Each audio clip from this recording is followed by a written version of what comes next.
आज हम एक ऐसी चीज पे बात कर रहे हैं जो कश्मीर में आप समझ लें हर घर की कहानी है। गॉल ब्लैडर स्टोन्स, पित्ते की पथरी। सवाल ये है कि आखिर हमारे यहाँ ये इतना आम क्यों है? चलिए मिलकर इसकी तह तक जाते हैं। कश्मीर में ये जुमला कितना आम है। डॉक्टर साहब, पत्ते में पथरी निकली है ना, खासकर जब पेट के दाएं तरफ वो एक अचानक तेज दर्द उठता है। सच पूछें तो ये मसला इतना आम हो गया है कि शायद ही कोई खानदान होगा जहां किसी ना किसी ने ये तकलीफ ना सही हो। तो सवाल वहीं का वहीं है, आखिर इसकी वजह क्या है? क्या गलती हमारे लजीज खानों की है, या हमारे लाइफस्टाइल की, या फिर कहीं इसके पीछे हमारे जीन्स का भी कोई हाथ है? चलिए इस पजल को हल करते हैं। तो आगे हम क्या बात करेंगे? सबसे पहले हम समझेंगे कि ये गॉल ब्लैडर स्टोन्स आखिर हैं क्या। फिर देखेंगे कि इसका कश्मीर से क्या कनेक्शन है। उसके बाद हम उन वार्निंग साइंस की बात करेंगे जिन्हें बिल्कुल नज़रअंदाज नहीं करना चाहिए। और आखिर में रोकथाम और कुछ आम गलत फहमियों पर नज़र डालेंगे। तो चलिए शुरू करते हैं। देखिए, इस सवाल पर आने से पहले कि ये मसला क्यों होता है, ये समझना ज़रूरी है कि पित्ते की पथरी आखिर है क्या। ओके, तो हमारा पत्ता यानी गॉल ब्लैडर जिगर के ठीक नीचे एक छोटी सी पाउच जैसी चीज़ है। इसका काम है एक खास लिक्विड जमा करना जिसे बाइल या सफरा कहते हैं। ये लिक्विड फैट यानी चिकनाई को हजम करने में मदद देता है। अब सोचिए, अगर ये लिक्विड किसी वजह से बहुत गाढ़ा हो जाए या उसके केमिकल्स का बैलेंस बिगड़ जाए तो क्या होगा? बिल्कुल, जैसे शीरा जमकर सख्त हो जाता है, वैसे ही ये लिक्विड जमकर छोटे छोटे पत्थरों की शक्ल ले लेता है। चलिए अब आते हैं असल सवाल पर। आखिर कश्मीर में ही ऐसा क्या है, वो कौन सी खास वजूहात हैं जो इस मसले को यहाँ इतना इतना आम बना देती हैं? सबसे पहले हमारा खाना। वाज़वान का नाम सुनते ही मुंह में पानी आ जाता है ना। लेकिन इस लज्जत के पीछे है बहुत सारा फैट। ये घी, मटन और तली हुई चीजें, ये सब हमारे जिगर पर इजाफी बोझ डालती हैं, जिसके नतीजे में जिगर ज्यादा गाढ़ा बाइल बनाना शुरू कर देता है और बस यहीं से पथरी बनने का अमल शुरू हो जाता है। अब एक ऐसी चीज जो शायद थोड़ी हैरान कर दे, हमारी सबकी प्यारी नून चाय। जी हाँ, रिसर्च बताती है कि नून चाय में जो हम नमक इस्तेमाल करते हैं, उसकी ज़्यादा मिकदार हमारे जिस्म के कोलेस्ट्रॉल को मैनेज करने के सिस्टम को आगे पीछे कर देती है। इससे क्या होता है, बाइल की पूरी केमिस्ट्री डिस्टर्ब हो जाती है और पथरी बनने के लिए एक परफेक्ट माहौल तैयार हो जाता है। फिर आती हैं कश्मीर की लंबी सर्दियां। सोचकर देखें, जब बाहर बर्फ पड़ रही हो तो सबका दिल यही करता है कि बस घर में बैठे रहें। हरकत बहुत कम हो जाती है। इस सुस्त तर्ज जिंदगी से ना सिर्फ वजन बढ़ता है, बल्कि हमारा गॉल ब्लैडर भी आप कह लें सुस्त हो जाता है। वो आसानी से खाली नहीं होता और बाइल अंदर ही जमा रहकर, आपने सही समझा, गाढ़ा होने लगता है।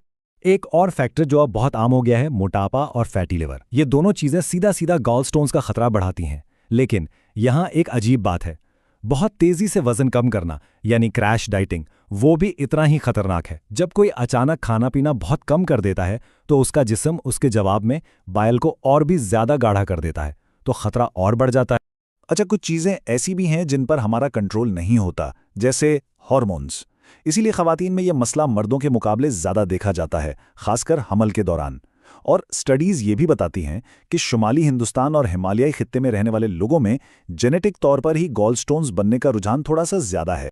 तो ये तो हो गई सारी वजूहात, लेकिन पता कैसे चलेगा कि अब खतरे की घंटी बज रही है? देखिए, बहुत सी पथरियां तो बिल्कुल खामोशी से पड़ी रहती हैं सालों साल, लेकिन जब वो हरकत में आती हैं तो कुछ खास निशानियां देती हैं जिन्हें पहचानना बहुत ज़रूरी है। सबसे बड़ी और सबसे आम निशानी पेट के ऊपर दाएं तरफ अचानक उठने वाला शदीद किस्म का दर्द। अक्सर ये दर्द रात को कोई भारी चिकनाई वाला खाना खाने के बाद होता है। कभी कभी तो ये दर्द दाएं कंधे या पीठ की तरफ भी जाता है। और हाँ, अगर इस दर्द के साथ उल्टी, मतली, बुखार या आंखों में पीलापन यानी यरकान भी हो, तो ये एक मेडिकल इमरजेंसी है। इसको बिल्कुल भी हल्के में नहीं लेना है, क्योंकि अगर इन चीज़ों को नज़रअंदाज किया गया तो नतीजे बहुत संगीन हो सकते हैं। ये छोटी सी पथरी गॉल ब्लैडर में इन्फेक्शन कर सकती है, सूजन पैदा कर सकती है, यहाँ तक कि जानलेवा पैंक्रियाटाइटिस यानी लबलबे की सोजिश का सबब बन सकती है। और ऐसी सूरत हाल में फौरी सर्जरी के अलावा कोई ऑप्शन नहीं बचता। लेकिन ठहरिए, ये सब सुनकर परेशान नहीं होना है, क्योंकि अच्छी खबर ये है कि इसका कंट्रोल काफ़ी हद तक हमारे अपने हाथों में है। थोड़ी सी एहतियात और तर्ज ज़िंदगी में छोटी छोटी तब्दीलियां लाकर हम इस मसले से बच सकते हैं। चलिए देखते हैं कि हम क्या कर सकते हैं और साथ ही कुछ आम गलत फहमियों को भी दूर करते हैं। बचाव के तरीके बहुत सीधे हैं। सबसे पहली चीज़, बैलेंस। तली हुई खुराक और गोश्त की मिकदार कंट्रोल में रखें। नमक और नून चाय का इस्तेमाल कम करें। रोज कम से कम आधा घंटा चहलकदमी जरूर करें। और हाँ, अचानक वजन कम करने वाली डाइट से दूर रहें। सबसे अहम है एक सेहतमंद वजन बरकरार रखना। अब आते हैं एक बहुत बड़ी गलतफहमी पर। अक्सर लोग सोचते हैं कि पथरी दवाइयों से घुल जाएगी। देखिए, ये बात याद रखने वाली है, ज़्यादातर गॉलस्टोन्स के लिए ये बिल्कुल सच नहीं है। कुछ खास किस्म की पथरियां शायद घुल जाएं, लेकिन अक्सरियत पर दवाइयां काम नहीं करती। अगर अलामात हैं तो सर्जरी ही इसका आम तौर पर पक्का इलाज होता है। एक और खतरनाक गलतफहमी कि अगर दर्द चला गया तो मतलब मसला हल हो गया। ये बिल्कुल गलत सोच है। दर्द का जाना सिर्फ एक आर्जी आराम है। असल मसला यानी पत्थरी वो तो अंदर ही है, और वो किसी भी वक्त पहले से भी ज्यादा तकलीफ के साथ वापस आ सकती है। तो बात सारी ये है कि हाँ, गॉलस्टोन्स कश्मीर में आम जरूर हैं, लेकिन इसका मतलब यह हरगिज नहीं कि हम उसके आगे बेबस हैं। सही मालूमात, आगाही और वक्त पर एक्शन लेने से हम उसकी संगीन पेचीदगियों से खुद को और अपने प्यारों को बचा सकते हैं। तो चलिए आज ही अपनी सेहत के लिए एक छोटा सा लेकिन अहम कदम उठाते हैं। हो सकता है वो कदम खाने में थोड़ा नमक कम करना हो या रोज की सैर शुरू करना हो।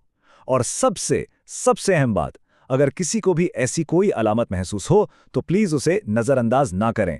फौरन डॉक्टर से मिलें, क्योंकि आखिर में सेहत से बढ़कर कुछ भी नहीं।